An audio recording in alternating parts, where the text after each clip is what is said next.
Bayangkan di tengah jagat raya yang tak berujung ini, dengan miliar galaksi dan triliunan bintang, mungkinkah hanya kita yang hidup di sini?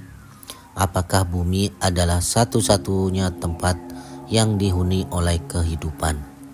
Atau ada sesuatu di luar sana menunggu untuk ditemukan atau mungkin sedang mengamati kita? Ilmuwan memperkirakan ada lebih dari 100 miliar galaksi di alam semesta.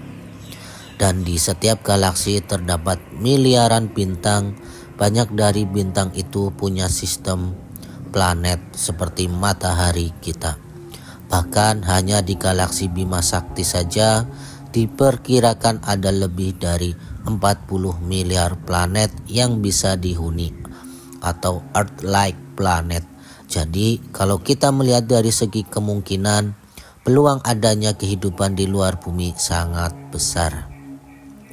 Tapi tunggu dulu, saat kita bicara tentang kehidupan, itu tidak selalu berarti alien berteknologi canggih atau makhluk humanoid. Bisa saja bentuk paling sederhana, mikroba. Di bumi kehidupan bisa bertahan di tempat-tempat ekstrim, dasar laut super panas, gua tanpa cahaya, atau bahkan dalam es abadi di Antartika. Kalau di bumi saja mikroba bisa hidup di kondisi ekstrim seperti itu, kenapa tidak di planet lain?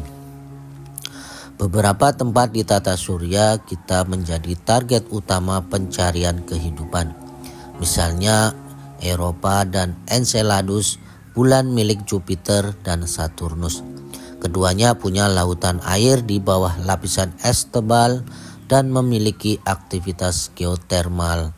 Ilmuwan percaya bisa saja ada bentuk kehidupan mirip mikroba atau bahkan lebih kompleks yang hidup di sana.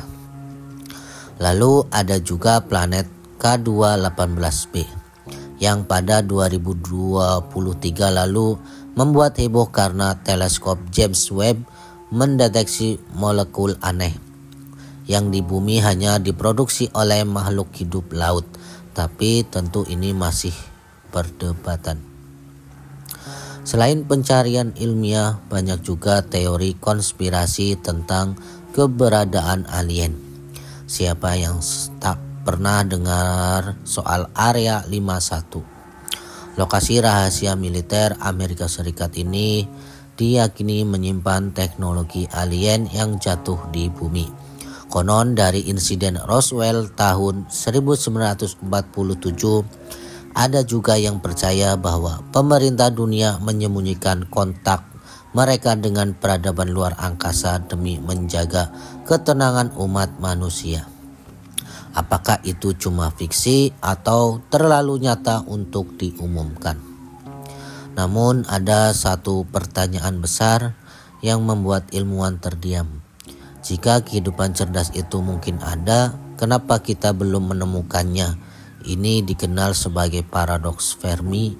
Jawabannya mungkin mereka terlalu jauh, mereka tidak ingin ditemukan, atau mereka sudah pernah datang ke bumi ribuan tahun lalu. Beberapa bahkan percaya peradaban maju bisa saja mengamati kita diam-diam, seperti kita mengamati semut. Lembaga seperti NASA dan SETI terus mencari tanda-tanda kehidupan lewat teleskop, sinyal radio, dan pencarian biosignatur, ciri kimiawi kehidupan di atmosfer planet jauh. Proyek-proyek seperti Breakthrough Listen menyisir sinyal dari luar angkasa, berharap menemukan pola buatan, tanda kecerdasan. Sampai hari ini belum ada sinyal yang 100% terbukti berasal dari makhluk luar bumi, tapi ilmuwan tetap berharap. Apakah kita sendirian di alam semesta ini? Mungkin ya, tapi mungkin juga tidak. Mungkin jawabannya akan datang besok atau mungkin butuh ribuan tahun lagi. Tapi yang pasti pencarian ini telah mengubah cara kita melihat dunia dan mengingatkan kita bahwa Bumi sekecil apapun adalah rumah yang sangat berharga. Di tengah gelap dan luasnya jagat raya, satu pertanyaan terus bergema dari generasi ke generasi. Apakah kita benar-benar sendirian? Mungkin suatu hari kita akan mendapat jawabannya. Entah dari sinyal samar dari galaksi jauh atau dari penemuan sederhana di bawah es planet lain. Tapi hingga saat itu tiba, satu hal yang pasti, rasa penasaranlah yang membuat manusia terus maju. Terima kasih sudah menonton. Jangan lupa tinggalkan pendapatmu di kolom komentar. Menurut kamu, apakah ada kehidupan di luar bumi? Sampai jumpa di episode berikutnya.